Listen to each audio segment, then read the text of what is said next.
comenzar con las sesiones experimentales del Laboratorio de Química General 2. Comenzaremos con la primera práctica, la cual está titulada Leyes de los gases.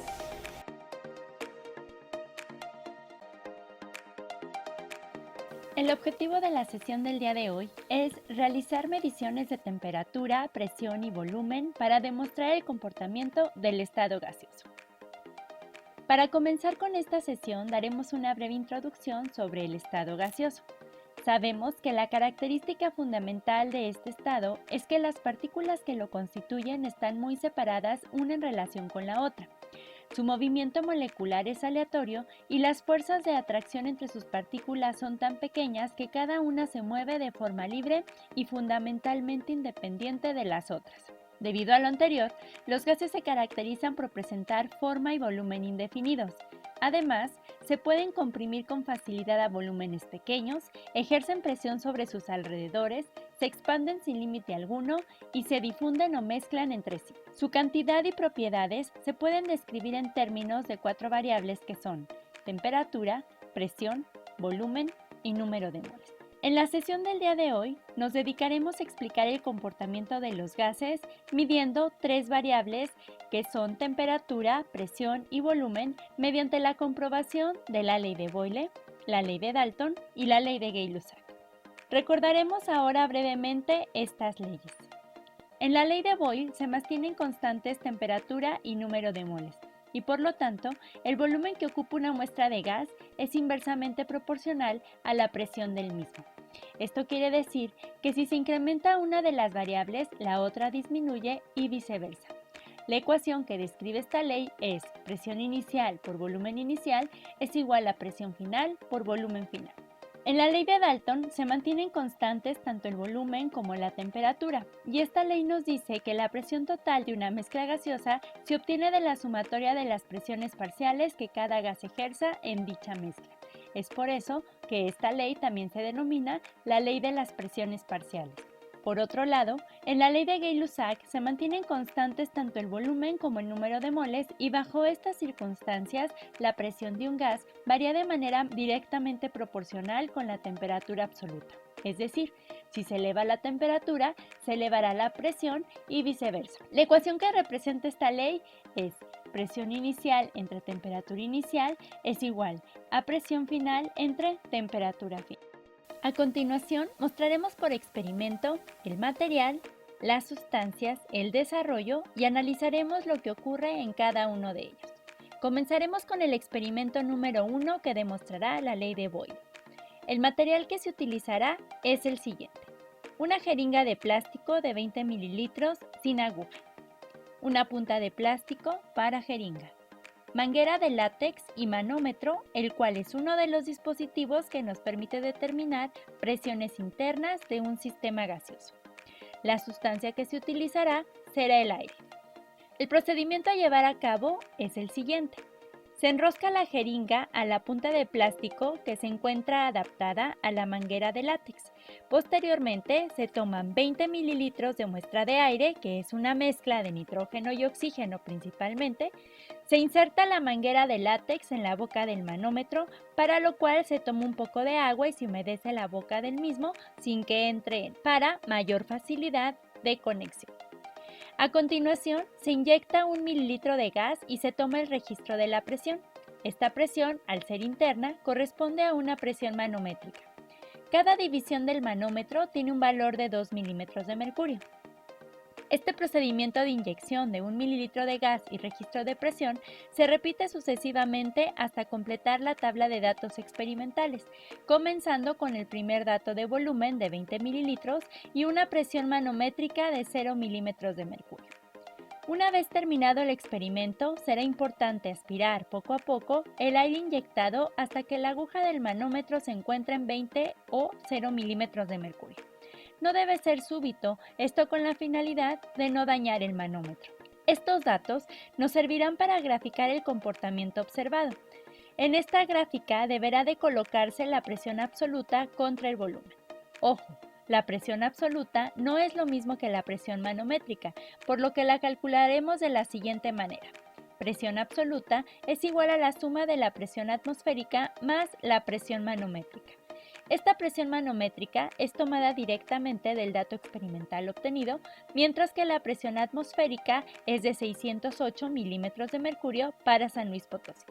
Recuerden que esta presión es determinada con ayuda de un barómetro, que es el instrumento que determina la presión atmosférica. No olviden colocar este valor en su hoja de datos experimentales. Recuerden que a cada presión manométrica experimental habrá que sumarle la presión atmosférica brindada. Pero, ¿qué ocurre en este experimento? La temperatura, como el número de moles, permanecen constantes y conforme se disminuye el volumen, se observa un aumento en la lectura de presión del manómetro. Las partículas de gas se encuentran en un volumen inicial determinado. Si se disminuye el volumen, las partículas colisionarán un mayor número de veces con las paredes de la jeringa, ya que ahora se encuentran distribuidas en un espacio menor y por lo tanto la presión se incrementa. Si se grafica la presión absoluta contra el volumen, se observará una curva similar a la siguiente, lo cual nos indica que las variables están relacionadas de manera inversamente proporcional. Cuando el volumen es elevado, la presión es baja y cuando el volumen es bajo, la presión es alta. Entonces, un aumento en el volumen tiene como consecuencia una disminución en la presión y una disminución en el volumen trae como consecuencia un aumento en la presión. Experimento 2. En este experimento se comprobará la ley de Dalton, que también es conocida como ley de las presiones parciales. El material que se utilizará es el siguiente: soporte universal, pinzas para soporte, matraz Erlenmeyer de 250 mililitros, tapón biohoradado provisto con conexión a válvula de Luer y tubo de vidrio con manguera de látex, jeringa de plástico de 20 mililitros y manómetro. La sustancia a utilizar es el aire nuevamente. El sistema se arma de la siguiente manera. El tapón biohoradado provisto con conexión a válvula de Luer, que contiene la llave para la inyección de gas, y tubo de vidrio con manguera de látex para conectar el manómetro, se coloca en el matraz Erlenmeyer previa aplicación de agua alrededor para un mejor sellado. La manguera de látex del tapón biohoradado se conecta al manómetro. Posteriormente, se coloca un poco de agua alrededor del tapón y se sella el matraz Erlenmeyer. Es muy importante presionar bien para que no haya fuga. El sistema se fija al soporte universal. Las pinzas azules sujetan al matraz y las rojas al manómetro por su parte posterior, ya que tiene un clip. La manguera no debe estar ni muy doblada ni extremadamente recta. Se inyectan 10 mililitros de muestra de aire con la válvula abierta, se enrosca la jeringa, se abre la llave de la válvula de Luer y se inyecta el aire. Posteriormente, se cierra la llave e inmediatamente la presión se ve incrementada. Se desenrosca, se toman nuevamente 10 mililitros de aire y se repite el procedimiento anterior, el cual continuará hasta completarse la información solicitada en la hoja de datos experimentales. Los moles iniciales de la tabla son el resultado de la primera inyección de 10 mililitros de gas y así sucesivamente. Una vez terminadas las inyecciones, se abre la válvula de Luer lentamente para que la presión baje paulatinamente y de esta forma no se dañe el manómetro. Pero, ¿qué está pasando en el sistema? Dos variables permanecen constantes: el volumen del matraz, ya que está sellado, y la temperatura. Cada que se inyecta una muestra de 10 mililitros de aire, se incrementa el número de moles del mismo, pero como el volumen del recipiente no cambia, se incrementa la cantidad de aire en el interior del matraz, es decir, el número de moles, lo que trae como consecuencia que las partículas del gas golpeen con mayor intensidad las paredes del matraz y por lo tanto se incrementa la presión del sistema. Cada inyección genera un aumento en la presión total del sistema debido a la contribución de la presión que ejerce cada muestra de gas inyectada. Experimento 3. En este experimento se comprobará la ley de Gay-Lussac. El material que se utilizará es el siguiente: soporte universal, pinzas para soporte, placa de calentamiento, vaso de precipitado de 600 mililitros, matraz Erlenmeyer de 250 mililitros, tapón biohoradado provisto con termómetro y tubo de vidrio con manguera de látex, termómetro y manómetro. Las sustancias a utilizar son aire y agua. El procedimiento es el siguiente. Se miden aproximadamente 200 mililitros de agua en el vaso de precipitado que se coloca sobre la placa de calentamiento sin encender. A la par, El matraz Erlenmeyer se tapa con el tapón biohoradado provisto con termómetro y tubo de vidrio con manguera de látex que se conecta al manómetro. Se debe de sellar muy bien con un poco de agua para evitar fugas de aire. El matraz Erlenmeyer se sumerge en el vaso de precipitado que contiene el agua y se fija al soporte universal con las pinzas para soporte de color azul. El manómetro se fija al soporte universal con las pinzas de color rojo. Observen que la manguera no quede muy doblada ni muy tensa. El matraz no se coloca directamente en la placa de calentamiento, ya que la temperatura del gas incrementaría rápidamente. Esto traería como consecuencia un aumento súbito de energía cinética y por lo tanto de su presión.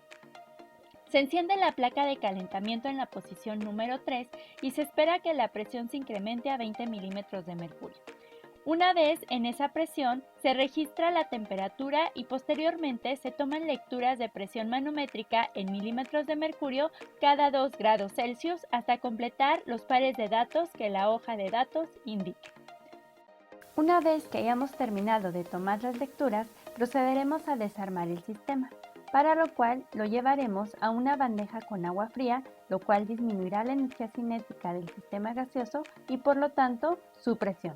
Cuando ésta marque 0 o 20 milímetros de mercurio, podremos desarmar el sistema con mucho cuidado. Pero, ¿qué ocurre en el sistema? La placa calienta el agua que está contenida en el vaso de precipitado. Esta agua calienta paulatinamente el matraz que tiene aire en su interior. El incremento de la temperatura le brinda mayor energía cinética a las partículas de los gases, generándose un aumento en el número de colisiones en el interior del matraz, lo cual puede observarse en el incremento de la presión marcada en el manómetro. Si se grafica este comportamiento, se observa cómo la temperatura absoluta afecta a la presión, obteniéndose una curva similar a la mostrada, la cual nos indica una relación directamente proporcional, es decir, un incremento en la temperatura genera un incremento en la presión y viceversa. Es importante recordar que para observar esta relación directa deberá de utilizarse en el gráfico la temperatura en escala absoluta Kelvin, ya que todo el comportamiento del sistema gaseoso está expresado en términos de energía cinética promedio de las partículas gaseosas. Al final, es importante que considere la hoja de datos experimentales que su profesor le brindará para la realización del taller. Es de esta manera como llegamos al final de nuestra primera práctica de Química General 2 titulada Leyes de los Gases. Nos vemos en la siguiente práctica.